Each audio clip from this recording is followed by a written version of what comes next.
Pushpa 2 the rule की कहानी वहीं से शुरू होती है जहां इसका पहला भाग पुष्पा द राइज खत्म हुआ था। कहानी का सार, प्लॉट समरी।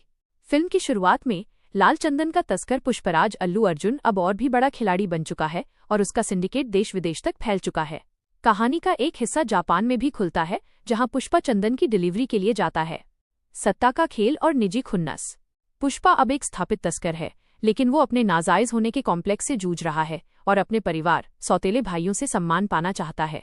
उसकी पत्नी श्रीवल्ली रश्मिका मंदाना उससे जिद करती है कि वो राज्य के मुख्यमंत्री नरसिम्हा रेड्डी के साथ एक तस्वीर खिंचवाए ताकि समाज में उनका रुतबा बढ़े। जब सीएम पुष्पा को फोटो देने से इनकार कर देते हैं और उसे नीचा दिखाते हैं तो पुष्पा अपमानित महसूस करता है। वो बदले की भावना से कसम खाता है कि वो सीएम को बदल देगा। पुष्पा इसके लिए अपने राजनीतिक संपर्कों का इस्तेमाल करता है और अपनी तस्करी से कमाए गए 500 करोड़ रुपए का उपयोग करके सितपा को नया मुख्यमंत्री बनवाता है। पुष्पा बनाम शेखावत और पारिवारिक कलह। फिल्म का मुख्य टकराव पुलिस अधिकारी भंवर सिंह शेखावत, फहाद फासिल और पुष्पा के बीच जारी रहता है।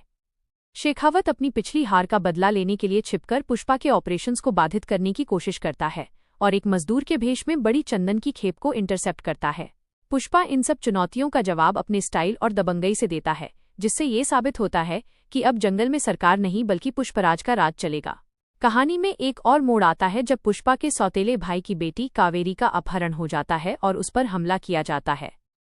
ये हमला बुग्गा रेड्डी, जो एक मंत्री का भतीजा है, द्वारा किया जाता है, जो पहले जतारा उत्सव में पुष्पा द्वारा अपमानित हुआ था। पुष्पा अपने परिवार की बेटी की इज्जत बचाने के लिए आता है। वो बुग्गा और उसके आदमियों को बेरहमी से मारकर कावेरी को बचाता है। इस घटना के बाद पुष्पा का सौतेला परिवार उसे पूरी तरह अपना लेता है और वो अपनी बिछड़ी हुई माँ और भाई बहनों से मिलता है। पुष्पा अपने भाई की बेटी कावेरी की शादी में शामिल होता है, जहां सब कुछ सामान्य हो रहा होता है। क्लाइमैक्स और अगला भाग। शादी के दौरान एक रहस्यमय व्यक्ति शादी में बम विस्फोट कर देता है। फिल्म का अंत यहीं होता है, जिससे यह पता चलता है कि पुष्पा की कहानी खत्म नहीं हुई है। फिल्म में पुष्पा 3 द रैम्पेज का संकेत दिया गया है, जो बताता है कि पुष्पा की जंग अभी जारी रहेगी।